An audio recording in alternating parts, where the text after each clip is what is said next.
വിഗ്രഹാരാധന ഉണ്ടോ? ഉണ്ടെന്നില്ല. ഞങ്ങൾ രക്ഷപ്പെട്ടു എൻ്റെ പൊന്നു പാസ്റ്ററേ, വിഗ്രഹത്തെ ആരാധിക്കുന്ന പഴയ അനുഭവങ്ങളൊക്കെ അതിനെല്ലാം കൃപയാൽ ഞങ്ങൾ രക്ഷപ്പെട്ടെന്ന് പറഞ്ഞാൽ നമ്മൾ ഇരിക്കുന്നത്. പക്ഷെ പരിശുദ്ധാത്മാവ് പറയാണ്, ഈ സാധനം ഉണ്ടെങ്കിൽ എന്താ ഇത്? അത്യാഗ്രഹം എന്ന് പറഞ്ഞാൽ ദൈവസന്നിധിയിൽ എന്താ? വിഗ്രഹാരാധനയാണെന്ന്. എത്ര കിട്ടിയാലും പോരാ പോരാ പോരാ എന്ന് തോന്നുന്നെങ്കിൽ ദൈവത്തിന്റെ സന്നിധിയിൽ നീ ആരാണ്? വിഗ്രഹാരാധിയാണ്. പുതിയ നിയമത്തിൽ ഇതൊക്കെ ചുമ്മാ ഒരു നേരം പോക്കനങ്ങ് എഴുതി വെച്ചതല്ല. സഭയ്ക്കകത്തും ഇമാതിരിയുള്ള ആളുകളുണ്ട്. എന്ത് കുറുക്കു വഴി ഉപയോഗിച്ചാലും വളഞ്ഞ വഴി ഉപയോഗിച്ചാലും വേണ്ടില്ല, പണം തട്ടണമെന്ന് ചിന്തിക്കുന്നവർ നമ്മുടെ ഇടയിലുണ്ട്. ഇച്ചിരി പൈസ ഒപ്പിക്കാൻ വേണ്ടി എന്ത് ഉടായ്പ് കാണിക്കാനും മടിയില്ലാത്ത ടീമുകളോടാണ് ഈ പറയുന്നത്, അത്യാഗ്രഹം അകത്ത് കയറിയാൽ വിഗ്രഹാരാധന. ഇങ്ങനെ ഭൂമിയിലുള്ള നിങ്ങളുടെ അവയവങ്ങളെ മരിപ്പിപ്പിൻ. അപ്പൊ ഈ അവയവങ്ങൾ എന്ന് പരിശുദ്ധാത്മാവ് സംബോധന ചെയ്യുന്നത് കയ്യിനെയും കാലിനെയും കണ്ണിനെയും മൂക്കിനെയും ഒന്നും അല്ല. ഈ പറയപ്പെട്ട സ്വഭാവം നിങ്ങളിലുണ്ടെങ്കിൽ മരിപ്പിപ്പിൻ എന്നാ പറഞ്ഞിരിക്കുന്നത്. മനസ്സിലായോ? അപ്പൊ ലോകത്തോട് വേർപെടണമെന്ന് പറഞ്ഞാൽ ഇതെല്ലാം ലോകവുമായി ബന്ധപ്പെട്ട് കിടക്കുന്ന കാര്യങ്ങളാണ്. ഇതിൽ നിന്ന് ദൈവസഭ എന്ത് ചെയ്യണം? വേർപെട്ട് നിൽക്കണമെന്നാണ് നമ്മൾ ഈ കഴിഞ്ഞ ദിവസങ്ങളിലായി പഠിച്ചുകൊണ്ടിരിക്കുന്നത്. ഇനി മൂന്നാമത്തെ പോർഷനിലേക്ക് നമ്മൾ വരാൻ പോവുകയാണ്. കള്ള സഹോദരന്മാരിൽ നിന്ന് എന്ത് ചെയ്യണം? വേർപെടണം. ഇതാണ് ഇനി പ്രധാനപ്പെട്ട വിഷയം. കള്ള സഹോദരന്മാരെന്ന് പറയുന്നത് ഏതൊക്കെ തലത്തിലാണ്? ഒന്ന്, ദുർനടപ്പുകാർ. വായിക്കാം. 1 കൊരിന്ത്യർ ലേഖനം 5-ാം അധ്യായം 9 മുതൽ വായിക്കാം. ദുർനടപ്പുകാരോട് സംസർഗം അരുത് എന്ന് ഞാൻ എൻ്റെ ലേഖനത്തിൽ നിങ്ങൾക്ക് എഴുതിയിട്ടുണ്ടല്ലോ. എവിടെ എഴുതിയിട്ടുള്ളത്? നമ്മൾ കൊലോസി ലേഖനത്തിൽ അതല്ലേ വായിച്ചേ? ദുർനടപ്പ് അല്ലേ, അത്യാഗ്രഹം, ഇതൊക്കെ നമ്മളിപ്പോൾ വായിച്ചങ്ങോട്ട് കഴിഞ്ഞേ ഉള്ളൂ. അപ്പോൾ പറയാം, എൻ്റെ ലേഖനത്തിൽ ഞാൻ നേരത്തെ പറഞ്ഞിട്ടുണ്ട് ദുർനടപ്പ് പാടില്ല, ദുർനടപ്പുകാരോട് സംസർഗം ഞാൻ പറഞ്ഞിട്ടുണ്ട്. പക്ഷേ അടുത്ത വാക്ക്, അതിൻ്റെ ഒരു വിശദീകരണം. അത് ഈ ലോകത്തിലെ ദുർനടപ്പുകാരോടോ അത്യാഗ്രഹികളോടോ പിടിച്ചുപറിക്കാരോടോ വിഗ്രഹാരാധികളോടോ അരുത് എന്നല്ലല്ലോ. അങ്ങനെങ്കിൽ നിങ്ങൾ ലോകം വിട്ട് പോകേണ്ടി വരും. ഈ ലോകത്തിൽ രക്ഷിക്കപ്പെടാത്ത, സ്നാനപ്പെടാത്ത, ദൈവത്തെ അറിയാത്ത കുറച്ച് ആളുകളുടെ നടുക്കാണ് നമ്മൾ ജീവിക്കുന്നത്. അവര് ചിലപ്പം ദുർനടപ്പുകാരാകാം, അത്യാഗ്രഹിയാകാം, വിഗ്രഹാരാധികളാകാം, പിടിച്ചുപറിക്കാരാകാം. അങ്ങനെ പല പാപത്തിൻ്റെതായ അവസ്ഥകളിൽ കിടക്കുന്ന ആളുകളുടെ നടുവിലായിരിക്കാം നമ്മൾ ജോലി ചെയ്യുന്നത്, പഠിക്കുന്നത്, താമസിക്കുന്നതൊക്കെ ഇങ്ങനെയുള്ള ആളുകളുടെ ഇടയ്ക്കായിരിക്കാം. അപ്പൊ അവരോടൊന്നും മിണ്ടരുത്, അവരെ കണ്ടാൽ തിരിഞ്ഞു നടക്കണമെന്നൊക്കെ ആണെങ്കിൽ നമ്മൾ ഈ ലോകം വിട്ട് എന്ത് ചെയ്യേണ്ടി വരും? പോകേണ്ടി വരും. പക്ഷേ നമുക്കങ്ങനെ പോകാൻ പറ്റില്ല. കാരണം നമ്മുടെ ഉത്തരവാദിത്വം എന്താണ്? അങ്ങനെ നടക്കുന്ന ഓരോരുത്തനെയും ക്രിസ്തുവിങ്കലേക്ക് കൊണ്ടുവരണം, രക്ഷയിലേക്ക് കൊണ്ടുവരണം. അതിനാണ് നമ്മളെ ഇവിടെ കൊണ്ടിട്ടിരിക്കുന്നത്. Price the Lord. ലോകം വിട്ടു പോകേണ്ടി വരും. എന്നാ അടുത്ത വാക്ക് കേട്ടെ. സഹോദരൻ എന്ന് ഇങ്ങോട്ട് നോക്കിക്കോ. പേർപ്പെട്ട. എന്നാൽ സഹോദരൻ എന്ന് പേർപ്പെട്ടൊരുവൻ, രക്ഷിക്കപ്പെട്ട് സ്നാനപ്പെട്ട് ദൈവകൃപയിൽ നിൽക്കുന്നവരാണ് രക്ഷിക്കപ്പെട്ടവർക്ക് ആര്? സഹോദരൻ അല്ലേ? ആണോ? കർത്താവിനോട് കുറച്ച് ആളുകൾ വന്നിട്ട് പറഞ്ഞു, കർത്താവേ, നിന്റെ അമ്മയും സഹോദരങ്ങളും നിന്നെ കാണാൻ പുറത്തു വന്ന് നിൽക്കുന്നെന്ന് പറഞ്ഞു. സ്വന്തം സഹോദരന്മാരാ. യേശുക്രിസ്തുവിന് ശേഷം മറിയയിൽ നിന്ന് ജനിച്ച കർത്താവിന്റെ സഹോദരന്മാര്. അവര് പുറത്ത് കാണാൻ വന്ന് നിൽക്കുന്നു എന്ന് പറഞ്ഞപ്പോൾ കർത്താവ് എന്താ പറഞ്ഞത്? എനിക്ക് ആരാണ് അമ്മയും സഹോദരന്മാരും? പുറത്ത് നിൽക്കുന്നവരാണോ? നോ, എൻ്റെ പിതാവിന്റെ കൽപ്പനകൾ കേട്ട് പ്രമാണിച്ച് ജീവിക്കുന്നവരത്ര എനിക്ക് സഹോദരന്മാർ. അപ്പൊ ദൈവവചനം അനുസരിച്ച് ജീവിക്കുന്ന, രക്ഷിക്കപ്പെട്ട, സ്നാനപ്പെട്ട, ദൈവകൃപയിൽ ജീവിക്കുന്ന ദൈവമക്കളാണ് നമുക്കെന്ത്? സഹോദരങ്ങൾ എന്ന സ്ഥാനം ഇമ്പോർട്ടന്റ്. രക്തബന്ധം സെക്കൻഡാണ്, ഒരു ദൈവ പൈതലാണ് ഇമ്പോർട്ടന്റ്. അതുകൊണ്ടാണ് ഞാൻ ഇവിടെ കഴിഞ്ഞ ദിവസങ്ങളിൽ എപ്പോഴോ പറഞ്ഞു, നമ്മുടെ കുടുംബത്തിലൊരു കുഞ്ഞ് ജനിച്ചു എന്ന് കേൾക്കുമ്പോൾ ഉണ്ടാകുന്നതിനേക്കാൾ വലിയ സന്തോഷമാണ് നമ്മുടെ സഭയിലെ സഹോദരി പ്രസവിച്ചു എന്ന് പറയുമ്പോൾ നമുക്കുണ്ടാകുന്ന ഒരു സന്തോഷം. ആ ബന്ധം ഭയങ്കരമാണ്. ഈ ലോകത്തിലെ സകല രക്തബന്ധങ്ങളും എവിടം കൊണ്ട് അവസാനിക്കും? 6 അടി മണ്ണ് കൊണ്ട് അവസാനിക്കും. അവിടം കൊണ്ട് അവസാനിക്കാതെ നിത്യത വരെ തുടരുന്ന ഒരു ബന്ധമേ ഉള്ളൂ. യേശുക്രിസ്തുവിന്റെ രക്തത്താൽ വീണ്ടെടുക്കപ്പെട്ട ദ റിയൽ ബ്ലഡ് റിലേഷൻ, കാൽവരിയിലെ രക്തത്താൽ ഉണ്ടായ രക്തബന്ധം. അതുകൊണ്ടാണ് നമ്മൾ പാടുന്ന പിരിയ ബന്ധമാണിതു യുഗകാലം വരെയും. ഭാര്യയും ഭർത്താവിനെയും കുറിച്ചല്ല അത് പാടിയേക്കുന്നത്, കൃപയാൽ വീണ്ടെടുക്കപ്പെട്ട ദൈവമക്കളെ കുറിച്ച്. ഇത്ര ബന്ധമാണ്. നമ്മുടെ വീട്ടിലെ നമ്മുടെ സഹോദരങ്ങളോട് നമ്മളൊന്ന് വഴക്കിട്ടാൽ 2 ദിവസം കഴിയുമ്പോൾ എന്ത് ചെയ്യും? നമ്മൾ ക്ഷമിക്കും. അതിനേക്കാൾ വലിയ ബന്ധമാണ് ദൈവമക്കൾ തമ്മിലുള്ളത്. അതുകൊണ്ട് എന്തെങ്കിലും ചെറിയ ബുദ്ധിമുട്ടൊക്കെ ഉണ്ടായാൽ തന്നെ നമ്മൾ സന്തോഷമായിട്ട് പോകാൻ പറ്റണം. ഇതാണ് സഹോദരന്മാർ. എന്നാൽ അങ്ങനെ സഹോദരൻ എന്ന് പറയപ്പെട്ട ഒരുത്തൻ ദുർനടപ്പുകാരനോ അത്യാഗ്രഹിയോ വിഗ്രഹാരാധിയോ വാവിഷ്ഠക്കാരനോ മദ്യപനോ പിടിച്ചുപറിക്കാരനോ ആകുന്നെങ്കിൽ ഈ കൃപയ്ക്കകത്തു വന്നിട്ട് ഇമാതിരി തോന്നിവാസങ്ങൾ കാണിച്ചു നടക്കുന്നവനാണെങ്കിൽ അവനോട് സംസർഗം അരുത്. അവനോടൊരു കണക്ഷൻ ഇല്ല നമുക്ക്. അങ്ങനെയുള്ള അടുത്ത വാക്ക്, അങ്ങനെയുള്ളവരോട് കൂടെ ഭക്ഷണം കഴിക്കുക പോലും അരുത്. കണ്ടോ എന്നത്രേ ഞാൻ നിങ്ങൾക്ക് എഴുതിയത്. കണ്ടോ, അങ്ങനെയുള്ളവരോട് എന്ത് ചെയ്യരുത്? No compromise. Praise the lord. നമ്മളോട് സഭയോട് കർത്താവ് തീർത്ത് പറയുക, രക്ഷിക്കപ്പെട്ട് സ്നാനപ്പെട്ട് സഭയ്ക്കകത്ത് വന്നിട്ട് വേണ്ടാത്ത ഗുരുത്തക്കേട് കാണിച്ച് ദൈവസഭയ്ക്കും ദൈവനാമത്തിനും ദോഷമായി ജീവിക്കുന്നവനാണെന്ന് കണ്ടാൽ അവനോട് സംസർഗം അരുത്. അവനോടുകൂടെ ഭക്ഷണം പോലും കഴിക്കരുത്. അപ്പൊ നമ്മൾ ചോദിക്കും, പക്ഷേ നമ്മൾ അങ്ങനെ ഒരുത്തനെ വിധിക്കുന്നത് ശരിയാണോ എന്ന് നമുക്ക് ചോദിക്കാം, അല്ലേ? നമ്മൾ അങ്ങനെ ഒരുത്തനെ വിധിക്കുന്നത് ശരിയാണോ? അടുത്ത വാക്ക് വായിച്ചേ. പുറത്തുള്ളവരെ വിധിപ്പാൻ എനിക്ക് എന്ത് കാര്യം? പുറത്ത് ദുർനടപ്പുകാരനോ അത്യാഗ്രഹ വിഗ്രഹാദിയ വാവിഷ്ണക്കാരനോ മദ്യപനോ പിടിച്ചുപറിക്കാരനോ ആയി ലോകത്തിൽ നടക്കുന്ന ആളുകളെ വിധിക്കാൻ എനിക്ക് എന്ത് കാര്യം? നിങ്ങൾ അകത്തുള്ളവരെ അല്ലയോ വിധിക്കുന്നത്, പുറത്തുള്ളവരെ ദൈവം വിധിക്കുന്നു. ഈ കൃപയ്ക്കകത്ത് വരാത്തവൻ എന്ത് തോന്നിവാസം കാണിച്ച് നടക്കട്ടെ, അവനെ ദൈവം വിധിച്ചോളും. പക്ഷെ അകത്ത് വന്നിട്ട് ഉടായിപ്പ് കാണിക്കുന്നവനെ സഭയാണ് വിധിക്കേണ്ടത്. അതിനുള്ള അധികാരം സഭയ്ക്ക് തന്നിരിക്കുക. മനസ്സിലായോ? അല്ല, നമ്മൾ എന്ത് പറഞ്ഞാലും നമ്മൾ ആരെയും ഒന്നും വിധിക്കരുത്. ഇതൊക്കെ അറിവില്ലായ്മയാണ്.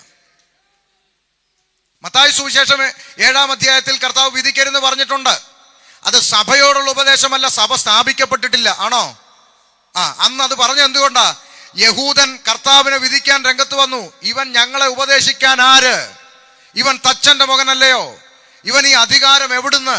ഇതൊക്കെ ചോദിച്ച് ദൈവപുത്രനായവന്റെ നേരെ വിരൽ ചൂണ്ടുമ്പോൾ കർത്താവ് പറയുന്നു, നിങ്ങൾ വിധിക്കുന്ന അളവിനാൽ നിങ്ങൾക്ക് അളന്നു കിട്ടും. എന്താ അതിന്റെ അർത്ഥം എന്നറിയാമോ? ഇന്ന് നിങ്ങൾ ഏത് യേശുവിനെ വേണ്ടാന്ന് പറയുന്നു, അതേ യേശു നിങ്ങളെ ന്യായം വിധിക്കും.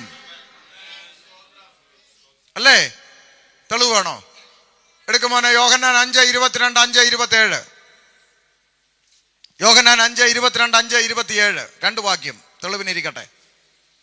22 ഇവിടെ കണ്ടു. എല്ലാവരും പിതാവിനെ ബഹുമാനിക്കുന്നത് പോലെ പുത്രനെയും ബഹുമാനിക്കേണ്ടതിന് പിതാവ് ആരെയും ന്യായം വിധിക്കാതെ ന്യായവിധിയെല്ലാം പുത്രന് കൊടുത്തിരിക്കുന്നു. 2:27 വാക്യം, അവൻ മനുഷ്യപുത്രനാകയാൽ ന്യായവിധി നടത്താൻ അവന് അധികാരം നൽകിയിരിക്കുന്നു. 1 പകരം 2 വാക്യം തെളിവായി കിട്ടുന്നു. ഇന്ന് ഏത് യേശുവിനെ വേണ്ടാന്ന് പറയുന്നു, അതേ യേശു നിന്നെ ന്യായം വിധിക്കും. മനസ്സിലായോ? അവിടെ കർത്താവ് പറഞ്ഞു, നിങ്ങൾ വിധിക്കുന്ന അളവിനാൽ നിങ്ങൾ മനുഷ്യപുത്രന്റെ നേരെ വിരൽ ചൂണ്ടുന്നു, തിരിച്ച് മനുഷ്യപുത്രൻ സിംഹാസനത്തിൽ ഇരുന്നിട്ട് നിന്റെ നേരെ വിരൽ ചൂണ്ടും. നിങ്ങൾക്ക് കിട്ടും, വെയിറ്റ്. പക്ഷെ സഭയോടുള്ള ബന്ധത്തിൽ വന്നപ്പോൾ പറഞ്ഞു, അകത്തുള്ളവരെ വിധിക്കാൻ നിങ്ങൾക്ക് അനുവാദമുണ്ട്, പുറത്തുള്ളവരെ ദൈവം വിധിച്ചോളൂ. പക്ഷെ നമ്മളിത് അങ്ങനല്ല പറയുന്നത്. പുറത്തുള്ളവൻ എന്തെങ്കിലും കാണിച്ചാൽ നമ്മൾ പുറത്തുള്ളവനെ അങ്ങ് വിധിക്കും. മഹാഭാവി, നമ്മൾ സ്വർഗത്തിൽ പേരെഴുതി, നമ്മൾ വിശുദ്ധ ഗണം ദൂതൻ. പുറത്തുള്ളവനെ നമ്മൾ വിധിക്കും. ഇല്ല, അതിന് നമ്മളെ ഏൽപ്പിച്ചിട്ടില്ല. അകത്തു വന്നവൻ അവൻ ഈ നിലയിൽ ക്രമം കെട്ട് നടന്നാൽ അവനെ വിധിക്കുവാൻ ദൈവസഭയ്ക്ക് അധികാരം നൽകിയിട്ടുണ്ട്. Price the Lord. അപ്പൊ ഒന്ന് ദുർനടപ്പുകാരോട്, കള്ള സഹോദരന്മാരിൽ നിന്ന് ഒഴിഞ്ഞിരിക്കണം എന്ന് പറഞ്ഞാൽ, ഒന്ന് വചനം വിട്ട് ക്രമം കെട്ട് നടക്കുന്ന ഏത് സഹോദരനോടും അകന്നുകൊള്ളണം എന്ന് മറ്റൊരു വാക്യമുണ്ട്. ക്രമം കെട്ട് നടക്കുന്ന ഏവരോടും അകന്നു കൊള്ളണം എന്ന് ദൈവവചനത്തിൽ വാക്യം എഴുതപ്പെട്ടിട്ടുണ്ട്. അപ്പോൾ ഒന്ന് ദുർനടപ്പുകാരോട് എന്ത് ചെയ്യണം? അകന്നിരിക്കണം. 2, ദുരുപദേശകരോട് അകന്നിരിക്കണം. ഇവരോട് ഭക്ഷണം പോലും കഴിക്കരുന്നല്ലേ പറഞ്ഞേ? അങ്ങനല്ലേ പറഞ്ഞേ? എന്നാ ഇനി അടുത്ത കേട്ടോ, 2 യോഹന്നാൻ 9.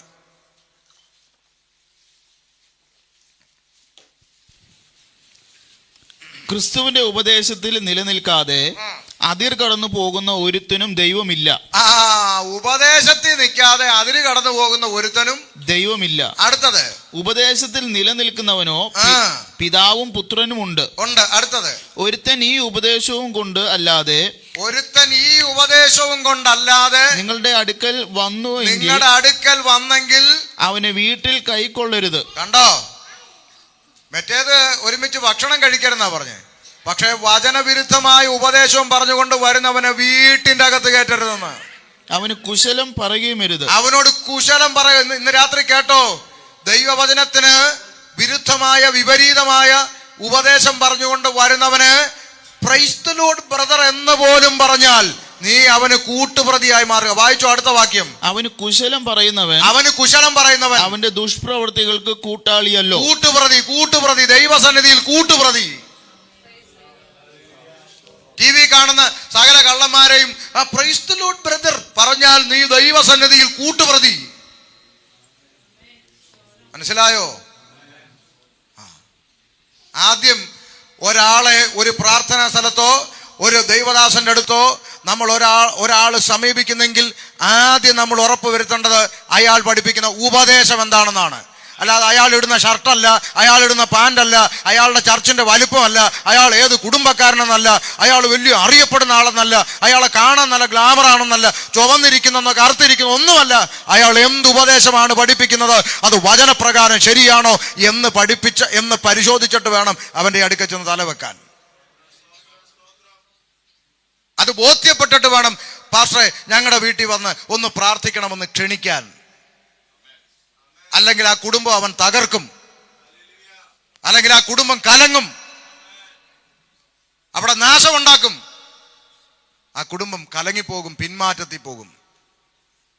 എടുത്തു പറയാൻ ഒത്തിരി സംഭവങ്ങൾ നമ്മുടെ ഇടയിലുണ്ട്. മീഡിയയുടെ മുമ്പിലായോണ്ട് എടുത്തു പറയുന്നില്ല.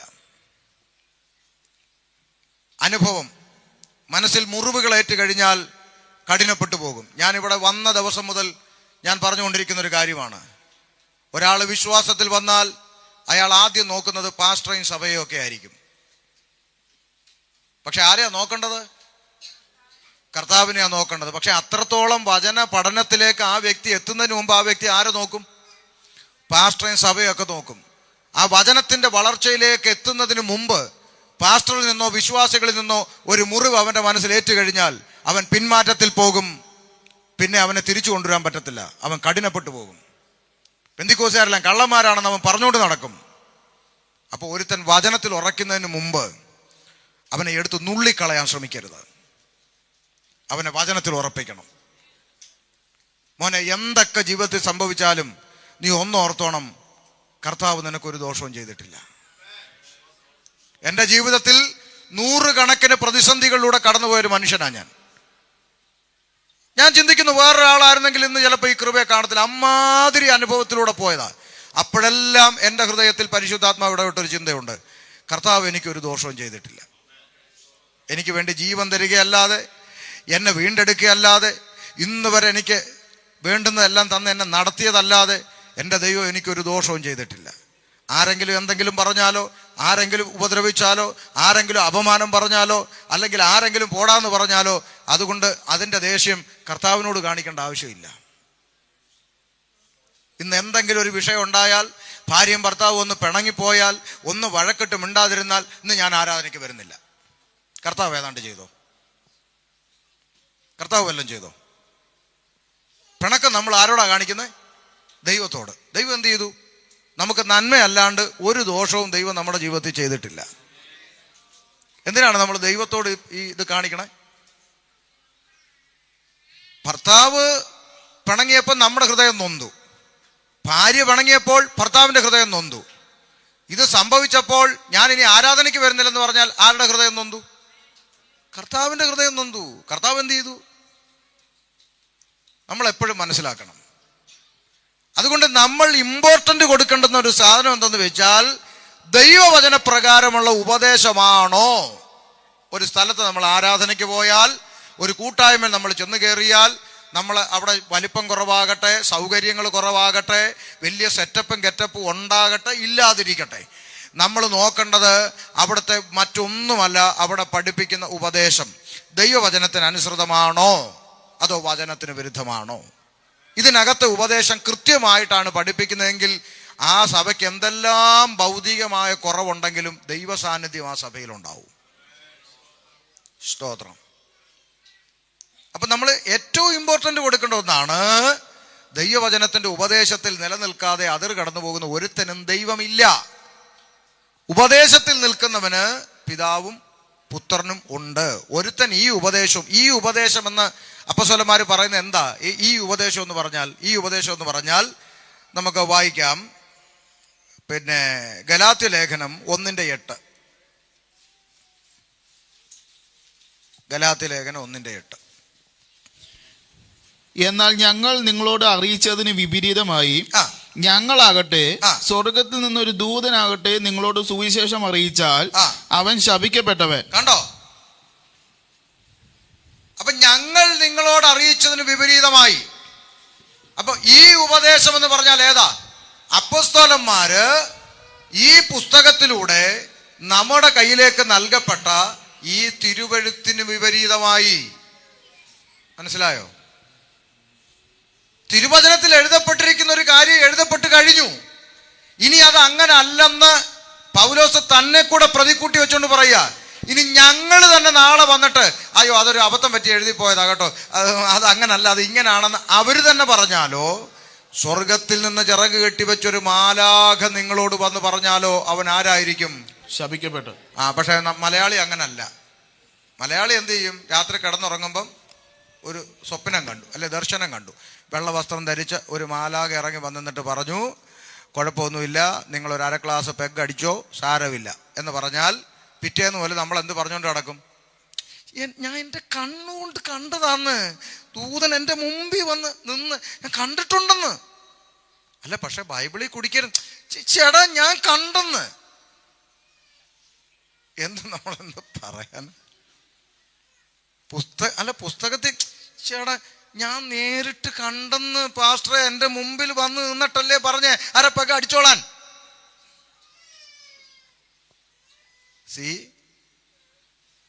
അപ്പൊ ചേടാ ഞാൻ കണ്ടെന്ന് എന്നൊക്കെ നമ്മൾ ഇതിനൊക്കെ എന്ത് പറയാൻ?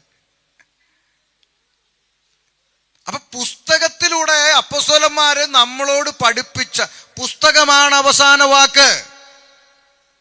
ഇനിയും ഞാൻ നിങ്ങളോട് വീണ്ടും ആവർത്തിച്ചു പറയുന്നു, ജോബി പാസ്റ്റർ അല്ല, ഷമീർ കൊല്ലമല്ല, ഇവിടുത്തെ ഒരു പാസ്റ്റർമാരുമല്ല, അവസാനത്തെ വാക്ക് വിശുദ്ധ ബൈബിളാണ്.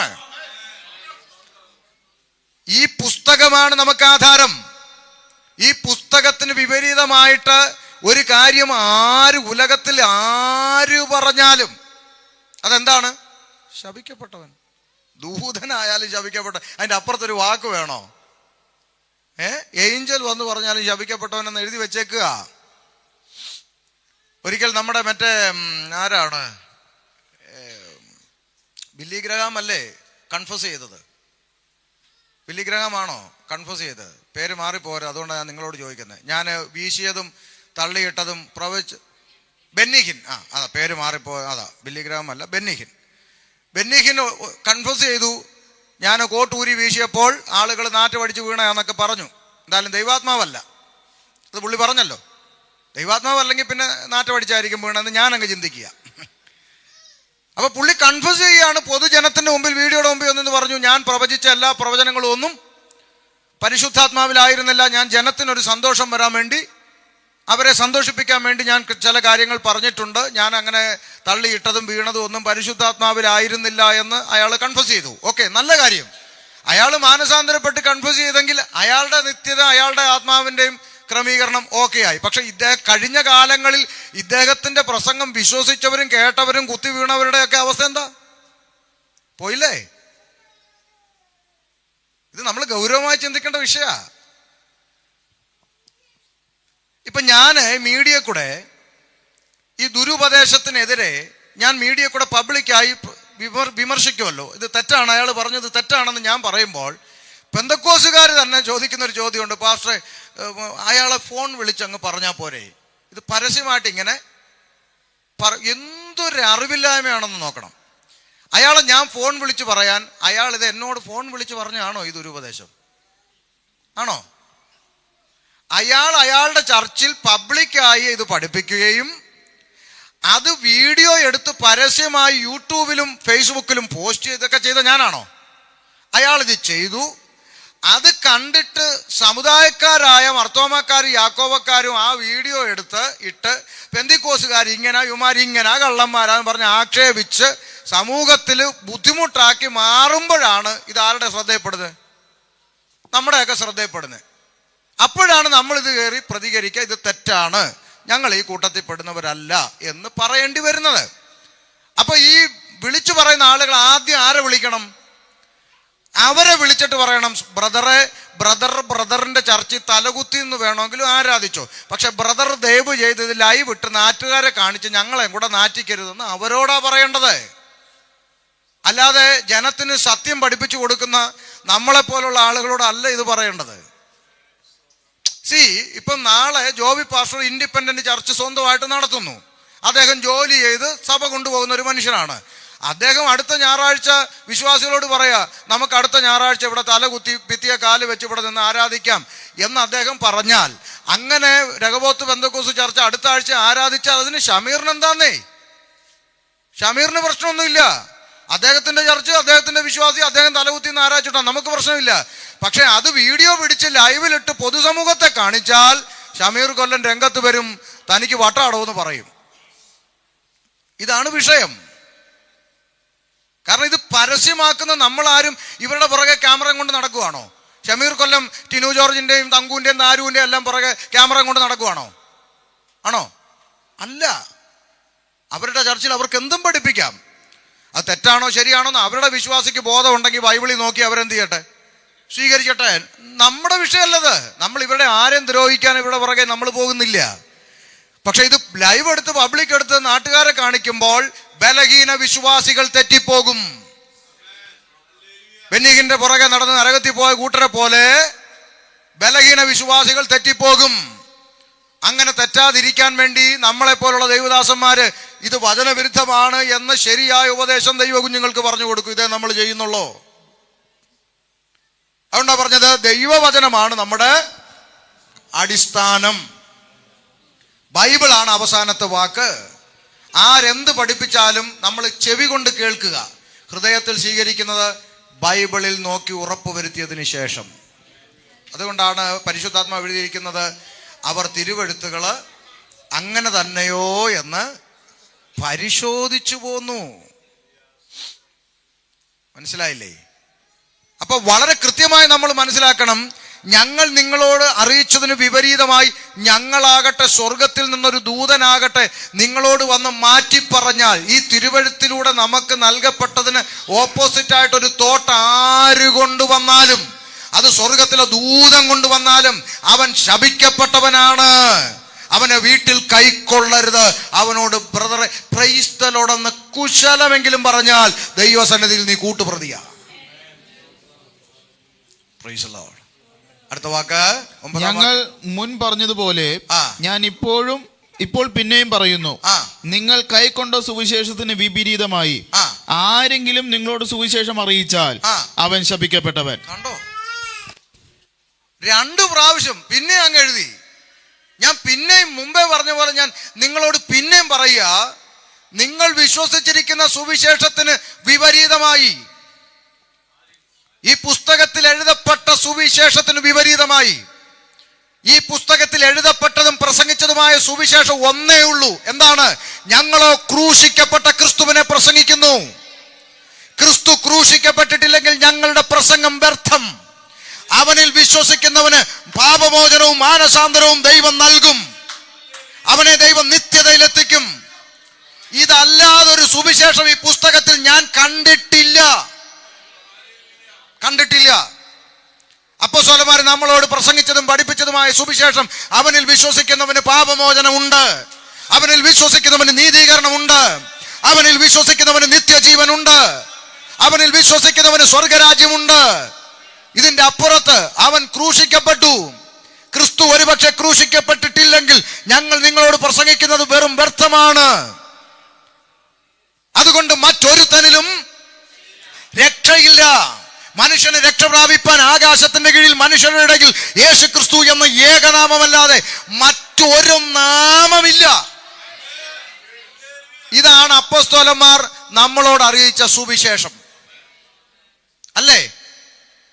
ഇന്ന് അറിയിക്കുന്ന സുവിശേഷം എന്താ? ബിസിനസ് തകർച്ചയോ? ഭാരപ്പെടണ്ട. കടഭാരമോ? ശങ്കിക്കണ്ട. താങ്കൾ നിരാശനായിരിക്കുന്നുവോ? പറ, ഏത് അപ്പോസ്തലന്മാരാണ് ഇങ്ങനെ പഠിപ്പിച്ചത്? Praise the lord. പാപമോചനവും രക്ഷയും എങ്ങോ പോയി മറഞ്ഞു. Praise the lord. പണ്ട് കാലത്തെ ഒരു കൺവെൻഷൻ നാട്ടി വെച്ചാൽ സബ്ജക്റ്റ് ബേസ് ചെയ്ത് ഒരു ദിവസം പാപം, ഒരു ദിവസം മാനസാന്തരം, അടുത്ത ദിവസം രക്ഷ, അടുത്ത ദിവസം സ്നാനം, അടുത്ത ദിവസം പരിശുദ്ധാത്മാവ് സബ്ജക്റ്റായിരുന്നു. ഈ കഴിഞ്ഞ കാലങ്ങളിൽ വീട്ടിൽ ചുമ്മാ ഇരിക്കുകയല്ലേ എന്ന് ഓർത്ത്, ഒരു കൺവെൻഷൻ ഉണ്ടെന്ന് അറിഞ്ഞ് എന്തായാലും ചുമ്മാ ഇരിക്കുകയല്ലേ എന്ന് ഓർത്ത് ഒന്ന് പോയി കേൾക്കാം. നമ്മളെപ്പോഴും പ്രസംഗിച്ച് നടക്കുമല്ലേ, ഒന്ന് കേൾക്കാമെന്ന് ഓർത്ത് കാറിൽ പോയിരുന്നു. കാറിന്റെ ഗ്ലാസ് കാത്തിരുന്നു. ഓപ്പറേഷനൊക്കെ കഴിഞ്ഞ് ഇരിക്കുന്ന സാഹചര്യമല്ലയോ. അവിടെ ചെന്നപ്പോൾ പ്രസംഗകൻ, പൊതുജനം കൂടിയിരിക്കുന്ന നാട്ടുകാരുണ്ട്, ജംഗ്ഷന് നല്ല ആൾക്കൂട്ടമുണ്ട്. പ്രസംഗിക്കുകയാണ്. ഇന്ന് രാത്രിയിൽ നമ്മുടെ പ്രസംഗ വിഷയം ഭർത്താക്കന്മാർ ഭാര്യയോട് അടുക്കളയിൽ എങ്ങനെ പെരുമാറണം. ഇവനൊക്കെ വല്ല തൊഴിലുറപ്പിനും പൊക്കൂടെ എന്ന് ഞാൻ എൻ്റെ ഹൃദയത്തിൽ ചിന്തിച്ചു. ഉള്ള കാര്യം പറയാം, സത്യസന്ധമായി അങ്ങ് പറയാം. എന്തിനാ മെനക്കെടുന്നേ? സ്തോത്രം. ഞങ്ങളൊക്കെ വഴി പോകുമ്പോൾ, യാത്ര ചെയ്യുമ്പം ഒരു 10 പേര് ചായ കുടിക്കാൻ കൂടിയിരിക്കുന്ന ഒരു കവല കണ്ട അകത്തൊരു തിളപ്പാ. 10 എണ്ണം കൂടി നിൽക്കുന്നു. ഒരു മൈക്കുണ്ടായിരുന്നു. ഇപ്പൊ സുവിശേഷം നമ്മൾ ഇറങ്ങിയെന്ന് വിളിച്ചു പറയാ, മറ്റൊരുത്തനിലും ഇല്ല. അതിന്റെ പേര് പ്രാണം പോകുന്ന അങ്ങ് പോട്ടെന്ന്. സ്തോത്രം. വളരെ കൃത്യമായി എഴുതപ്പെട്ടിരിക്കുക. ഞങ്ങൾ പിന്നെയും പറയാം. എന്തിനാ ഇത്രയും പിന്നെയും കിടന്ന് പറയേണ്ട ആവശ്യം എന്താ? അതിന് വിപരീതമായ ഒരെണ്ണം വരും. വിപരീതമായ സുവിശേഷം ഇവിടെ വിളംബരം ചെയ്യപ്പെടും എന്ന് പരിശുദ്ധാത്മാവിൽ അപ്പോസ്തലന്മാർക്ക് ബോധ്യമുണ്ടായിരുന്നത് കൊണ്ട്. അതിന് തെളിവുണ്ടോ പാസ്റ്ററെ? അപ്പോസ്തല പ്രവൃത്തി 20:26 വായിക്കാൻ. അപ്പോസ്തല പ്രവൃത്തി 20:26.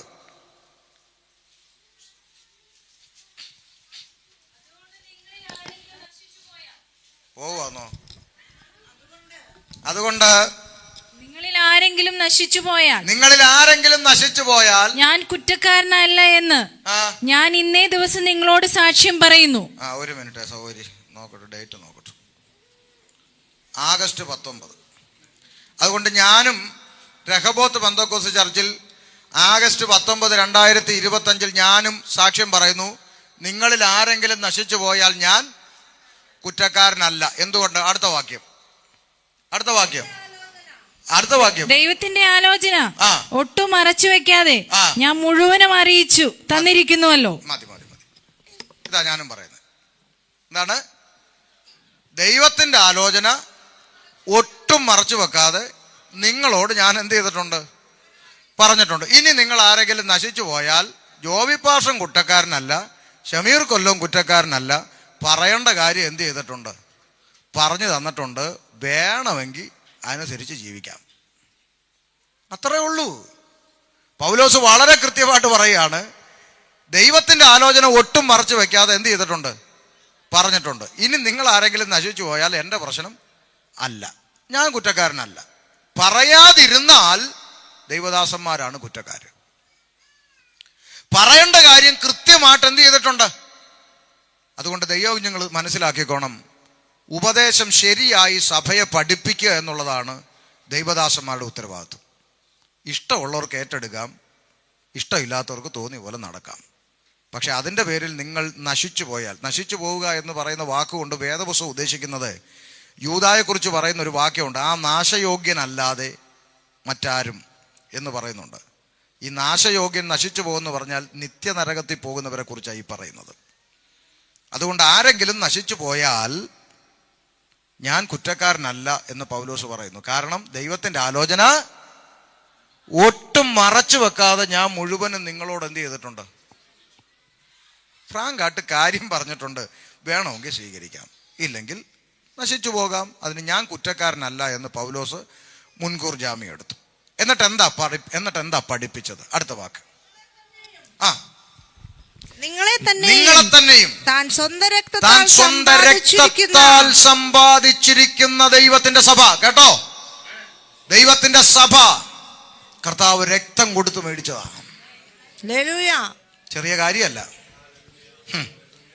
അവസാനത്തെ തുള്ളി രക്തം വരെ മറുവലയായി കൊടുത്തിട്ട് ഉരുവാക്കിയതാ ദൈവസഭ.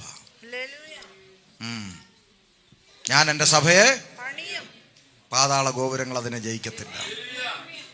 കർത്താവ് വില കൊടുത്തു, സ്വന്തം രക്തം കൊടുത്തു വാങ്ങിയ ദൈവത്തിന്റെ സഭയെ മേയ്പാൻ പരിശുദ്ധാത്മാവ് നിങ്ങളെ അധ്യക്ഷരാക്കി വെച്ച ഈ ആട്ടിൻകൂട്ടത്തെ മുഴുവൻ സൂക്ഷിച്ചുകൊള്ളുവിൻ. എന്താ കാരണം? അടുത്ത വാക്ക്. ഞാൻ പോയ ശേഷം. കേട്ടോ, ഇങ്ങോട്ട് കേട്ടോ. ഞാൻ പോയ ശേഷം ആട്ടിൻകൂട്ടത്തെ ദൈവജനത്തെ ആദരിക്കാത്ത കൊടിയ ചെന്നായ്ക്കൾ നിങ്ങളുടെ ഇടയിൽ കടക്കുമെന്ന് ഞാൻ അറിയുന്നു. ഇതിനകത്തൊരു തൻ്റെ ഇടത്തിന്റെ വാക്കുണ്ട്. ജോയ് പാസ്റ്ററെ, ഞാൻ പാസ്റ്ററോട് സ്നേഹത്തോടെ പറയാം, ഈ വാക്ക് പോലെ ആയിരിക്കണം ദൈവദാസന്മാർ. ഞാൻ പോയ ശേഷം ആട്ടിൻകൂട്ടത്തെ ആദരിക്കാത്ത ചെന്നായ്ക്കൾ നിങ്ങളുടെ ഇടയിൽ കടക്കും. അതിൻ്റെ അകത്തൊരു മറുവശമുണ്ട്. ഞാൻ ഇരിക്കുന്ന കാലത്തോളം കയറത്തില്ല ഇതിൻ്റെ അകത്ത്. സഭാ ശുശ്രൂഷകന്മാര് ഈ നിലപാടുള്ളവരായിരിക്കണം. ഞാൻ ഈ സഭയിൽ നിന്ന് മാറിയതിന് ശേഷം നിങ്ങൾ ആരെ വേണമെങ്കിലും വിളിക്കോ, തുള്ളിക്കോ, ചാടിക്കോ, മറിയോ, എന്ത് കോക്കാമ്പിച്ചും കാണിച്ചോ, പക്ഷെ ഞാൻ ഇവിടെ ചാർജ് ഇരിക്കുന്നിടത്തോളം വചനം വിട്ടുള്ള ഒരു കളി ഇതിൻ്റെ അകത്ത് നടക്കത്തില്ല എന്ന് പറയാൻ തൻ്റെ ഇടമുള്ളവരായിരിക്കണം സഭാ ശുശ്രൂഷകന്മാർ. മനസ്സിലായോ?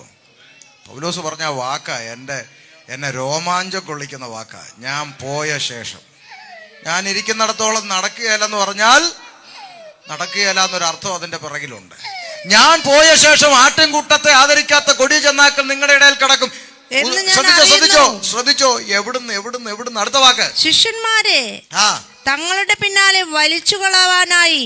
ഈ വാക്കൊക്കെ നിങ്ങൾ ശ്രദ്ധിച്ചു വായിക്കണം കേട്ടോ. നമ്മളിതിങ്ങനെ വായിച്ചു വിടും, ഇതിന്റെ അർത്ഥം ഒന്നും ഗ്രഹിക്കുകയല്ല. എഴുതിയിരിക്കുന്നത് എന്താ ശ്രദ്ധിച്ചോണം. നിലവിൽ ശിഷ്യന്മാരായിരിക്കുന്നവരെ തങ്ങളുടെ പിന്നാലെ പഠിച്ചു പോണം. നിലവിൽ ശിഷ്യന്മാരായിരിക്കുന്നവരെ. ആരാ ശിഷ്യന്മാര്? നിങ്ങൾ എൻ്റെ യോഹന്നാൻ 8:31 നിങ്ങൾ എൻ്റെ വചനത്തിൽ നിലനിൽക്കുന്നു എങ്കിൽ നിങ്ങൾ വാസ്തവമായി എൻ്റെ ശിഷ്യന്മാരായി. അല്ലേ? അപ്പൊ ശിഷ്യന്മാരെന്ന് പറഞ്ഞ ആരാ? വചനത്തിൽ നിലനിൽക്കുന്നവര്. ഇവിടെ ഈ വരുന്നവർക്ക് ആവശ്യം ആരാ? വാക്യം മാറ്റല്ലേ. അപ്പോസ്തല പ്രവൃത്തി 20:28. ശിഷ്യന്മാരെ തങ്ങളുടെ പിന്നാലെ. അപ്പൊ ഇവർക്ക് ആവശ്യം ഈ തങ്ങളുടെ പിന്നാലെ. അവർക്ക് ആവശ്യം ആരെയാ? വചനത്തിൽ നിലനിൽക്കുന്നവരെ. പോയിന്റ് മനസ്സിലാക്കിക്കോണം. വചനത്തിൽ നിലനിൽക്കുന്ന ആളുകളെ. അടിസ്ഥാന ഉപദേശത്തിലും വേർപാടിന്റെ ഉപദേശത്തിലും കൃത്യമായി നിലനിൽക്കുന്ന ആളുകളെയാണ് ഇവർ തെരഞ്ഞെടുക്കുന്നത്. എന്നിട്ട് അവരെ ആരുടെ പിന്നാലെ കൊണ്ടുപോകണം? തങ്ങളുടെ പിന്നാലെ. അവരുടെ പിന്നാലെ കൊണ്ടുപോകാനായി വിപരീത ഉപദേശം പ്രസ്താവിക്കുന്ന പുരുഷന്മാർ നിങ്ങളുടെ ഇടയിൽ നിന്ന് എഴുന്നേൽക്കും. എല്ലാവരും ഒന്ന് പറഞ്ഞേ. എവിടുന്ന്? എവിടുന്ന്? അമ്പലത്തിൽ നിന്ന് വരുമെന്നാണോ? പിന്നെ കത്തോലിക്കെന്ന് വരുമെന്നാണോ? മാർത്തോമയെന്ന് വരുമെന്നാണോ? നിങ്ങളുടെ ഇടയിൽ നിന്ന് എഴുന്നേൽക്കും. ഇന്ന് വിപരീത ഉപദേശം പ്രസ്താവിക്കുന്ന സജിത്തും ലോറൻസും പിന്നെ ബിന്നി സ്റ്റീഫനും റൈസൻ തോമസും താരും ഇതൊക്കെ എവിടെ നിന്ന് ഇറങ്ങിയതാ? പറ. അമ്പലത്തിൽ നിന്ന് വന്നതാണോ? ഇവനെല്ലാം ഇവിടെ കിടന്ന് പയറ്റി തെളിഞ്ഞതാ. പെന്തക്കോസിന്റെ അകത്ത് കിടന്ന് പയറ്റി തെളിഞ്ഞിട്ട് ഇപ്പം വെളിവും വെള്ളിയാഴ്ച ഇല്ലാതെ വായി തോന്നുന്ന എല്ലാം പറഞ്ഞുകൊണ്ട് നടക്കുക. അവരുടെ പിന്നാലെ പോയതാരാ? അടിസ്ഥാന ഉപദേശത്തിലും അടിസ്ഥാന സഭയിൽ നിന്നവര് ഒരു രാത്രി ഇരുട്ടി വെളുത്തപ്പോൾ സ്നാനപ്പെടാത്തവർക്കും കർത്തൃമേശ കഴിക്കാമെന്ന് പറഞ്ഞപ്പോൾ അവരുടെ കൂടെ പോയി. വീട്ടിൽ അച്ഛനും അമ്മയും മക്കളും എല്ലാം കൂടെ ഒരുമിച്ചിരുന്ന് എന്ത് ചെയ്യണം? കർത്തൃമേശ നടത്തണമെന്ന് പറഞ്ഞപ്പോൾ അടിസ്ഥാന സഭയിൽ നിന്ന് ഒരു കൂട്ടം എങ്ങോട്ട് പോയി? അവരുടെ പിന്നാലെ. ഇത് തന്നെയല്ലേ എഴുതി വെച്ചേക്കുന്നേ? അല്ലേ? ഇന്നിവിടെ വട്ടത്തരം പറയുന്നവരുടെ പിന്നാലെ അല്ലേ ആൾക്കൂട്ടം?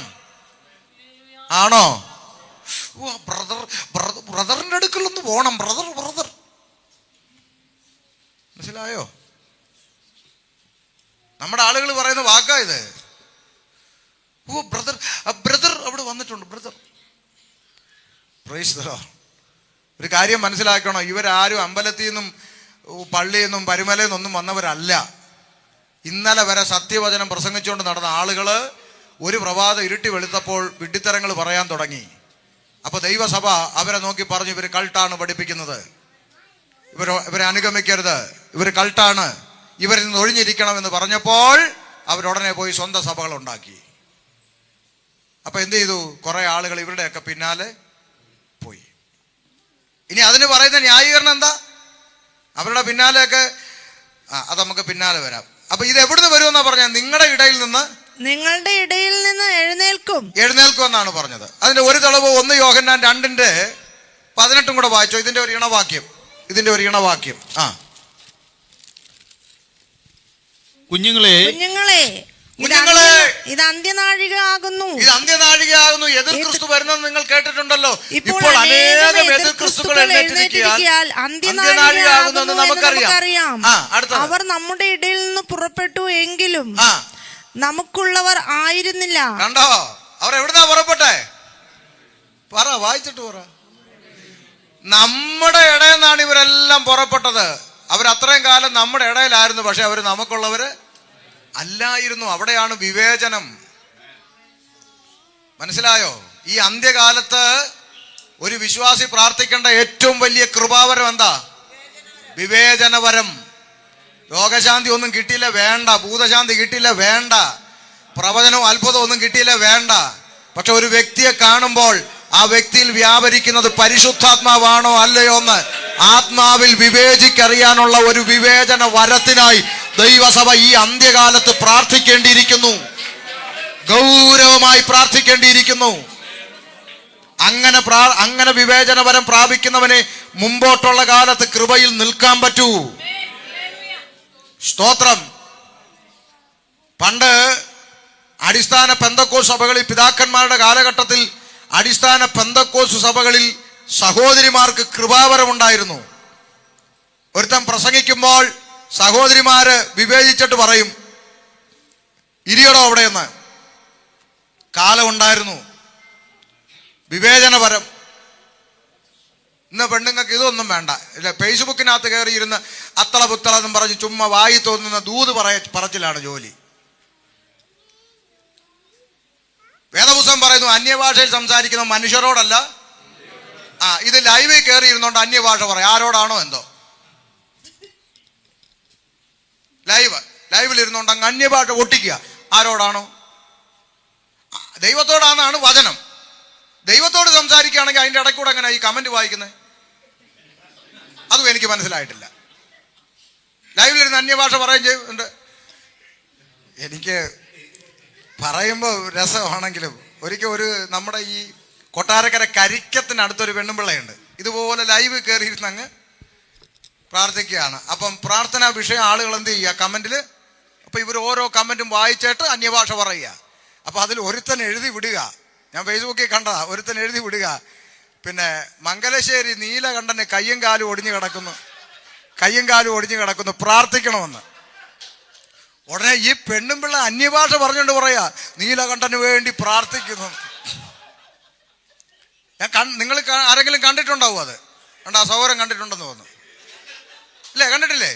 ഫേസ്ബുക്ക് എല്ലായിടത്തും വന്നതാ. നമ്മുടെയൊക്കെ വാട്സാപ്പിൽ കിട്ടിയതാ. എനിക്കും കിട്ടിയായിരുന്നു. വായിച്ച് ചിരിച്ചു ഊപ്പാട് വന്നു. അപ്പൊ ഇവര് ഈ അന്യഭാഷയെ സംസാരിച്ചത് ദൈവത്തോട് വല്ലതും ആണോ? നമ്മൾ മനസ്സിലാക്കണമെന്ന്. കുറെ പെണ്ണുങ്ങൾ വെളിവും വെള്ളിയാഴ്ച ഇല്ലാതെ ഇങ്ങനെ ഇറങ്ങിയിട്ടുണ്ട്. ബൈബിളിന്റെ ഭാഷയെ പറഞ്ഞാൽ എത്ര പഠിച്ചിട്ടും പരിജ്ഞാനം പ്രാപിക്കാത്ത പെണ്ണുങ്ങൾ എന്ന് തന്നെയാ. സ്തോത്രം. കാരണം അടിസ്ഥാനം, ദൈവവചന അടിസ്ഥാനം ഇല്ലെന്നേ. അപ്പൊ ഇവരിങ്ങനെ ലൈവിലിരുന്ന് ഇങ്ങനെ പറയാൻ കുറെ പേരുണ്ടാകുമ്പോഴത്തേക്ക് ആളുകൾ അടിയിലോട്ട് പ്രാർത്ഥനാ വിഷയം. കുറച്ചു നാളായി മുട്ട ഇട്ടുകൊണ്ടിരുന്ന കോഴിയാണ്, ഇപ്പൊ എന്ത് ചെയ്യുന്നില്ല? മുട്ട ഇടുന്നില്ല. അപ്പൊ കാരണം എന്താന്ന്?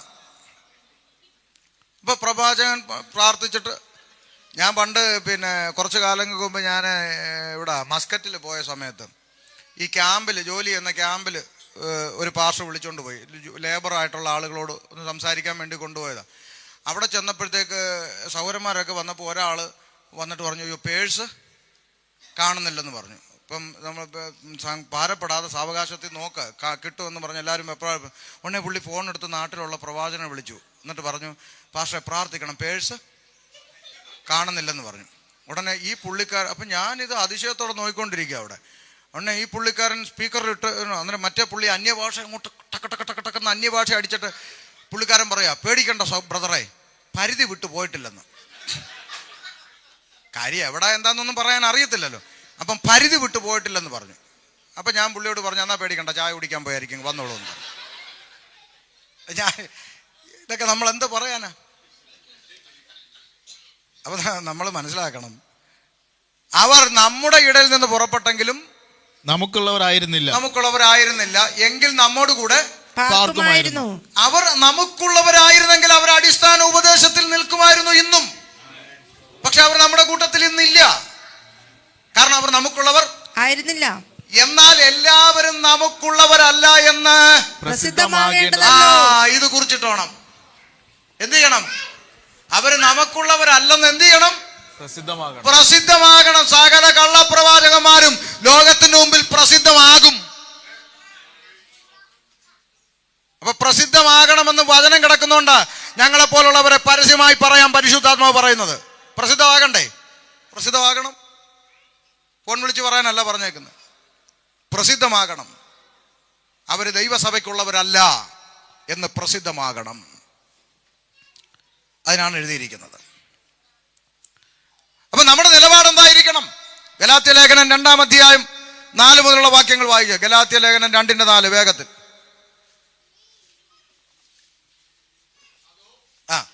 നുഴഞ്ഞു വന്ന കള്ള സഹോദരന്മാർ നിമിത്തമായി ആയിരുന്നു. കള്ള സഹോദരന്മാരിൽ നിന്ന് വേർപാട് പാലിക്കാൻ പറയുക. പിന്നെയും നുഴഞ്ഞു വന്ന കള്ള സഹോദരന്മാർ നമ്മെ അടിമപ്പെടുത്തേണ്ടതിന് ക്രിസ്തുവേശുവിൽ നമുക്കുള്ള സ്വാതന്ത്ര്യം ഉറ്റുനോക്കാൻ നുഴഞ്ഞു വന്നിരുന്നു. എന്നാൽ സുവിശേഷത്തിന്റെ സത്യം നിങ്ങളോട് കൂടെ നിലനിൽക്കേണ്ടതിന് ഞങ്ങൾ അവർക്കൊരു നാഴിക പോലും വഴങ്ങിക്കൊടുത്തില്ല. അപ്പോസ്തലന്മാരുടെ നിലപാട്, ഒരു നാഴിക പോലും. സഭയുടെ നിലപാട് കണ്ടോ? കള്ള സഹോദരന്മാർക്ക് വേണ്ടി ഒരു നാഴിക പോലും കോംപ്രമൈസ് ചെയ്യാൻ സഭ തയ്യാറായിരുന്നില്ല. Price the Lord. ഹല്ലേലൂയ. റോമാലേഖനം 16:17 വായിച്ചോ.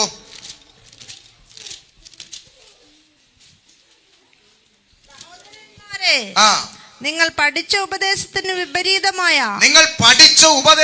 വിപരീതമായ ദ്വന്ദ്വപക്ഷങ്ങളെയും ഇടർച്ചകളെയും ഉണ്ടാക്കുന്നവരെ സൂക്ഷിച്ചുകൊള്ളണമെന്ന് ഞാൻ നിങ്ങളോട് പ്രബോധിപ്പിക്കുന്നു. എന്നിട്ട് എന്ത് ചെയ്യണം? അവരോട് അകന്നു മാറണം. പാസ്റ്ററെ, ദൈവവചനത്തിൽ പഠിപ്പിച്ച ഉപദേശത്തിന് വിപരീതമായ പുതിയ തിയോളജിയും കൊണ്ട് വന്നിട്ട് സഭയ്ക്കകത്ത് കലക്കമുണ്ടാക്കാൻ, ഇടർച്ച ഉണ്ടാക്കാൻ ശ്രമിക്കുന്നവരെയെല്ലാം അകന്നു മാറണമെന്ന്. അപ്പോസ്തലന്മാരുടെ കാലം മുതൽ പഠിപ്പിച്ച തിയോളജി പുസ്തകത്തിന്റെ അകത്തിരിക്കുമ്പോൾ ഇന്നലെ കടന്നുറങ്ങി നേരം വെളുത്തപ്പോൾ ഒരുത്തൻ ഒരു വെളിവുകേട് തോന്നിയെന്ന്. അതാണോ ഉപദേശം? സ്തോത്രം. ഇത്രയും കാലങ്ങളായി പിതാക്കന്മാരുടെ കാലം തൊട്ട് പ്രസംഗിക്കപ്പെട്ട ഉപദേശം കേട്ട്, സുവിശേഷം കേട്ട് ജനം രക്ഷിക്കപ്പെട്ട്, സ്നാനപ്പെട്ട്, വേർപെട്ട്, പരിശുദ്ധാത്മാവിൽ ദൈവകൃപയിൽ കർത്താവിന്റെ വരവിനായി ജീവിച്ച് ഈ അന്ത്യകാലത്ത് കർത്താവിന്റെ വരവ് ഏറ്റവും വാദിക്കലായിരിക്കുന്ന സമയത്ത് ഇന്നലെ മെനഞ്ഞാന്ന് യുവമാർക്കുണ്ടായ വെളിവുകേട് കേട്ടിട്ട് വേണോ ഇനി ഒന്നേന്ന് ജനം രക്ഷിക്കപ്പെട്ട് സ്നാനപ്പെട്ട് കർത്താവിന്റെ സന്നിധി പോകാൻ? ആണോ? അതുകൊണ്ട് പറയുക, അങ്ങനെയുള്ളവരോട് അകന്നു മാറിക്കോണം. വേർപാടിന്റെ 3-ാം ഘട്ടം കള്ള സഹോദരന്മാരോട് അകന്നു മാറണം. അതിലൊന്ന് ദുർനടപ്പുകാരോട്, മറ്റൊന്ന് ദുരുപദേശകരോട്. ഇനി 3-ാമത്തെ ഒരു കാറ്റഗറിയിലോട്ട് കയറാൻ പോവുക, കള്ളപ്രവാചകന്മാരോട്. ഇച്ചിരി ഡീപ്പായിട്ട് പഠിക്കാൻ പോവാ നമ്മൾ. ഇന്ന് വേണം, 9:30 നാളെ പഠിക്കാം. ഇന്നിപ്പോൾ തുടങ്ങി വെച്ചാൽ എങ്ങും ചെന്ന് എത്തത്തില്ല. അതുകൊണ്ടാണ്. സ്തോത്രം. നമുക്ക് നാളെ കള്ളപ്രവാചകന്മാരിൽ നിന്ന് തുടങ്ങാം. സ്തോത്രം. അതോ നിങ്ങൾ ഇരിക്കുന്നോ? എന്താ പറയുന്നു? ഇരുന്ന ഒരു 10:30 ആകുമ്പോൾ വിടാം. ശരി, നമുക്ക് നാളെ പഠിക്കാം. ഒരു വാക്യം നാളത്തേക്കായി വായിച്ചു വെക്കാം. വായിച്ചോ. 1 യോഹന്നാൻ 4-ാം അധ്യായം 1 മുതൽ 6 വരെയുള്ള വാക്യങ്ങൾ നമുക്ക് വായിച്ചു വെക്കാം. വായിച്ചോ. പ്രിയമുള്ളവരെ, കള്ളപ്രവാചകന്മാർ പലരും ലോകത്തിലേക്ക് പുറപ്പെട്ടിരിക്കുകയാൽ ഏത് ആത്മാവിനെയും വിശ്വസിക്കാതെ ആത്മാക്കൾ ദൈവത്തിൽ നിന്നുള്ളവയോ എന്ന് ശോധന ചെയ്യുവിൻ. കണ്ടോ, അതാ നേരത്തെ പറഞ്ഞ വിവേചിക്കണം. ഞാൻ ഒരു കാര്യം പറയാം. ഈ നമ്മുടെ സഹോദരിമാർക്ക് ഈ പുകഴ്ത്തി പറയൊന്നുമല്ല, പൊങ്ങരുത്. നമ്മുടെ സഹോദരിമാർക്ക് വിവേചനവരം കൂടുതലാണ്. അത് സഭയിൽ പറഞ്ഞില്ലെങ്കിൽ നിങ്ങൾ ശ്രദ്ധിച്ചോണം, സഹോദരന്മാർ ശ്രദ്ധിച്ചോണം, ഞാൻ പറയുന്ന സത്യമാണല്ലോ എന്ന്. ഈ ചില പാസ്റ്റർമാരെ കാണുമ്പോഴേ, അവർ നമ്മുടെ വീട്ടിൽ വരുമ്പോഴേ, അല്ലെ നമ്മൾ അവരുടെ അടുക്ക പോകുമ്പോഴേ, അല്ലെ നമ്മൾ അവരുമായിട്ട് സഹകരിക്കുമ്പോഴേ, ചില സഹോദരിമാർ ഈ കെട്ടിയന്മാരോട് പറയും, അച്ഛാ എനിക്ക് പുള്ളിയെ കണ്ടിട്ട് അത്ര ഇതായിട്ട് തോന്നുന്നില്ല, എന്തോ ഒരു ഉടായ്പ്. ചില സഹോദരിമാർ പറയും, ഭർത്താക്കന്മാരോട് പറയും. അന്നേരം ഈ ഭർത്താക്കന്മാർ ചുമ്മാ ഇരുടി, ദൈവദാസന്മാരെ കുറിച്ച് ആവശ്യമില്ലാത്തൊക്കെ അങ്ങനെയൊന്നും പറയാൻ പാടില്ല, ദൈവദാസന്മാരെ കുറിച്ച് മിണ്ടായിരുന്ന അവിടെ എന്ന് പറയും. കുറേ കാലം കഴിയുമ്പോൾ ഇവൻ ഉടായിപ്പാരുന്ന് വെളിപ്പെടുമ്പോൾ സഹോദരിമാർ പറയും, ഞാൻ അന്നേരം പറഞ്ഞില്ലേ, നിങ്ങൾക്ക് എത്ര കിട്ടിയാലും നിങ്ങൾ പഠിക്കത്തില്ല മനുഷ്യ. സത്യമാണ്. ചില സഹോദരിമാർ കൃത്യമായിട്ട് പറയും. സ്തോത്രം. പൊങ്ങണ്ട. സഹോദരിമാർക്ക് അങ്ങനെ ഒത്തിരി നല്ല ക്വാളിറ്റി ഉണ്ട്. കർത്താവായ യേശുക്രിസ്തു ഉയർത്തെഴുന്നേറ്റത് ആദ്യം വെളിപ്പെട്ടത് ആർക്കാ? എന്നിട്ട് പോയി സുവിശേഷം പറയാൻ ഏൽപ്പിച്ചത് ആരെ? ആണിനെയോ പെണ്ണിനെയോ? പെണ്ണിനെ ഏൽപ്പിച്ചത്. കർത്താവിനറിയാം ഇവളെ ഏൽപ്പിച്ചാൽ ഒറ്റ ദിവസം കൊണ്ട് പഞ്ചായത്ത് മൊത്തം. ആണുങ്ങളെ ഏൽപ്പിച്ചാൽ അത്രയ്ക്ക് ഉള്ളു, നടക്കുകയല്ല. കൃപയാത്. സുവിശേഷം പറയാനുള്ള കൃപ എത്ര വലുതാ. സുവിശേഷം പറഞ്ഞൊരു ആത്മാവിനെ ദൈവസഭയെ കൊണ്ടുവരുന്നതിനേക്കാളും വലിയ ശുശ്രൂഷ ഉണ്ടോ? അത് സൗര്യമാർക്ക് ചെയ്യാം. അത് നമുക്കത് പോരാ. ഇപ്പോഴത്തെ പെണ്ണുങ്ങൾക്ക് അത് പോരാ. ഉപദേശിക്കണം, വിരൽ കൊണ്ട് ഉപദേശിക്കണം, നിന്നോട് ദൈവാത്മാ ഇങ്ങനെയൊക്കെ പറയണം. പോട്ടെ, നമ്മുടെ വിഷയം അതല്ല. കള്ളപ്രവാചകന്മാർ പലരും ലോകത്തിലേക്ക് പുറപ്പെട്ടിരിക്കാൻ ഏതാത്മാവിനെയും വിശ്വസിക്കാതെ ആത്മാക്കൾ ദൈവത്തിൽ നിന്നുള്ളവയൊന്ന് ശോധന ചെയ്യുവിൻ. അടുത്ത വാക്ക്, ദൈവാത്മാവിനെ ഇതിനാൽ അറിയാം, യേശുക്രിസ്തു ജഡത്തിൽ വന്നു എന്ന് സ്വീകരിക്കുന്ന ആത്മാവൊക്കെയും ദൈവത്തിൽ നിന്നുള്ളത്. അതിന്റെ തെളിവ് അതിന് താഴോട്ട് പറയുന്നത്. യേശുവിനെ സ്വീകരിക്കാത്ത യാതൊരു ആത്മാവും ദൈവത്തിൽ നിന്നുള്ളതല്ല. അത് എതിർ ക്രിസ്തുവിന്റെ ആത്മാവ് തന്നെ. അത് വരും എന്ന് നിങ്ങൾ കേട്ടിട്ടുണ്ടല്ലോ. അതിപ്പോൾ തന്നെ ലോകത്തിലുണ്ട്. എങ്ങനെ അറിയാൻ പറ്റും? എതിർ ക്രിസ്തുവിന്റെ ആത്മാവിനെ എങ്ങനെ അറിയാൻ പറ്റും? അടുത്ത വാക്ക്, കുഞ്ഞുങ്ങളെ, നിങ്ങൾ ദൈവത്തിൽ നിന്നുള്ളവർ ആകുന്നു, അവരെ ജയിച്ചുമിരിക്കുന്നു. അവരെ കള്ളപ്രവാചകന്മാരെ ജയിച്ചിരിക്കുന്നു. അടുത്തത്, നിങ്ങളിലുള്ളവൻ ലോകത്തിൽ ഉള്ളവനേക്കാൾ വലിയവനല്ലോ. അടുത്തത്, അവർ ലൗകികന്മാർ ആകിയാൽ. വരയിട്ട് വെച്ചോ. അവരെ എങ്ങനെ അറിയാം? അവർ ലൗകികന്മാരാകയാൽ ലൗകികമായത് സംസാരിക്കുന്നു. ഇനിയിപ്പോ ഈ വാക്കിന്റെ അർത്ഥം അറിയത്തില്ലെങ്കിൽ ഒന്ന് ലളിതമായി പറഞ്ഞു തരാം. അവർ ലോകക്കാരാകയാൽ, അതിനാൽ ലൗകികന്മാർ. അവർ ലോകക്കാരാകയാൽ അവർ ലോകത്തിലുള്ളത് സംസാരിക്കുന്നു. അവർക്ക് പ്രവചിക്കാൻ എപ്പോഴും ലോകത്തിലുള്ളതേ ഉള്ളൂ. ലൗകികമായതൊന്നും ദൈവാത്മാവിലുള്ള പ്രവചനമല്ല. ജഡത്തെ സന്തോഷിപ്പിക്കുന്ന ഒരു ദൂതും പരിശുദ്ധാത്മാവിലുള്ളതല്ല. ജഡത്തെ സന്തോഷിപ്പിക്കുന്ന ദൂത് കള്ളപ്രവചനമാണ്. അത് തുടങ്ങിയത് ഉൽപ്പത്തി പുസ്തകത്തിലാണ്. ഉൽപ്പത്തി പുസ്തകത്തിൽ അവ്വാമ്മച്ചിയോട് ആദ്യം പറഞ്ഞ ദൂത് ജഡത്തെ സന്തോഷിപ്പിക്കുന്നു. 1, നിങ്ങൾ മരിക്കത്തില്ലെന്ന് പറഞ്ഞാൽ സന്തോഷിക്കുന്ന ആത്മാവാണോ ജഡമാണോ? പറ. രക്ഷിക്കപ്പെട്ടവന്റെ ആത്മാവ് മാൻ നീർത്തോടിനായി കാക്ഷിക്കുന്ന പോലെ ദൈവമേ എൻ്റെ ആത്മാവ് നിന്നോട് ചേരാൻ. രക്ഷിക്കപ്പെട്ടവന്റെ ആത്മാവ് ഈ ഭൗതികമായ കൂടാരമാകുന്ന ഭവനം വിട്ട് കർത്താവിനോട് ചേരാൻ വാഞ്ചയോടിരിക്കുകയാണ് രക്ഷിക്കപ്പെട്ടവന്റെ ആത്മാവ്. അപ്പം അതിനിത് പൊളിയണം. പക്ഷെ നീ മരിക്കത്തില്ല എന്ന് പറയുമ്പോൾ, അമ്മാമ്മ ഒരു 90 വയസ്സ് വരെ ജീവിക്കുന്ന ഞാൻ കാണുന്നു, സന്തോഷമല്ലേ? മരിക്കത്തില്ലെന്ന് പറഞ്ഞാൽ സന്തോഷിക്കുന്ന ആത്മാവാണോ ജഡമാണോ? അപ്പൊ അമ്മാമ്മയോട് പറഞ്ഞു മരിക്കത്തില്ല. 2, കണ്ണ്. അമ്മച്ചിയോട് പറഞ്ഞു എന്തോ, നിങ്ങളുടെ കണ്ണ് തുറക്കും. അതിൻ്റെ ഒരു പരിഷ്കരിക്കപ്പെട്ട വെർഷൻ അല്ലേ ഇപ്പം നടക്കുന്നത്. ഓ നിന്റെ കണ്ണിൻ്റെ മേൽ കർത്താവ് തൊടുകയാ അല്ലേ. പിന്നെ കണ്ണ് പിന്നെ വേദനയുള്ള ഒരു വയറിൻ്റെ ഭാഗത്ത് കൈവെച്ച് ഇങ്ങനെയൊക്കെ പറഞ്ഞിട്ടില്ലേ, കേട്ടിട്ടില്ലേ? വയറെ കൈവെക്ക്, കണ്ണെ കൈവെക്ക്, നെഞ്ച് വേദനയുള്ളൊരു നെഞ്ചെ കൈവെക്ക്. എന്തിനാ? ഇതൊക്കെ ജഡത്തെ സന്തോഷിപ്പിക്കുന്ന ദൂതാ. ജഡത്തെ കാരണം ഇവർ ലോകക്കാരാകയാൽ അവർ പ്രവചിക്കുന്ന മൊത്തം ലോകകാര്യമാ. തണുപ്പുള്ളൊരു രാജ്യത്തേക്ക് ദൈവാത്മാവ് നിന്നെ അയക്കാൻ പോവുകയാണ്, മഞ്ഞ് പെയ്യുന്ന രാജ്യത്തേക്ക്. അപ്പൊ ഇതിനു മുമ്പ് അവിടെ പോയവരൊക്കെ ആരാ അയച്ചേ? അതൊന്നും എനിക്ക് അറിഞ്ഞൂടാ. നിന്നെ ഞാൻ അയക്കും.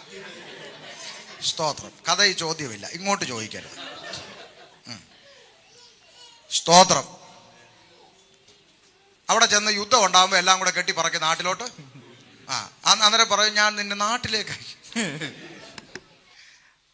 അവർ ലൗകികന്മാരാകയാൽ ലൗകികമായത് സംസാരിക്കുന്നു. ഈ പ്രവചനം കേൾക്കുന്നത് ആരാ? ലോകം അവരുടെ വാക്ക് കേൾക്കുന്നു. രക്ഷിക്കപ്പെടാത്തവനെല്ലാം ജഡത്തിന്റെ പ്രവചനത്തിന്റെ പിന്നാലെ നടക്കും. നിനക്ക് അത് കിട്ടും, ഇത് കിട്ടും, അത് കിട്ടും, അവിടെ പോകും, ഇവിടെ പോകും, അങ്ങനെ പോകും, ഇങ്ങനെ പോകും എന്നൊക്കെ പറയുമ്പോൾ ഇതെല്ലാം കേൾക്കാൻ കൊണ്ട് തല വെച്ചു കൊടുക്കുന്നത് ആരാ? ലോകം അവരുടെ വാക്ക് കേൾക്കുന്നു. അടുത്ത വാക്ക് കേട്ടോ, എന്നിട്ട് നിർത്താം. അടുത്ത വാക്ക്, ഞങ്ങൾ ദൈവത്തിൽ നിന്നുള്ളവരാകുന്നു. എന്നാൽ ഞങ്ങൾ ദൈവത്തിൽ നിന്നുള്ളവരാകുന്നു. ദൈവത്തെ അറിയുന്നവൻ ഞങ്ങളുടെ വാക്ക് കേൾക്കുന്നു. ഇവിടെ കേട്ടിയോ? വീണ്ടും ജനിച്ചവൻ ദൈവവചനമാണ് അനുസരിക്കുന്നത്. ദൈവത്തിൽ നിന്നല്ലാത്തവൻ ഞങ്ങളുടെ വാക്ക് കേൾക്കുന്നില്ല. സത്യത്തിന്റെ ആത്മാവേതെന്നും വഞ്ചനയുടെ ആത്മാവേതെന്നും നമുക്കിതിനാൽ അറിയാം. ജഡത്തെ സന്തോഷിപ്പിക്കുന്ന ദൂത് പറയുന്നൊന്നും ദൈവാത്മാവല്ല. തിരുവചനത്തിന്റെ അടിസ്ഥാനം നമ്മെ പഠിപ്പിക്കുന്നത് ദൈവാത്മാവാണ്. ദൈവത്തിൽ നിന്ന് ജനിച്ചവൻ ഞങ്ങളുടെ വാക്ക് കേൾക്കുന്നു.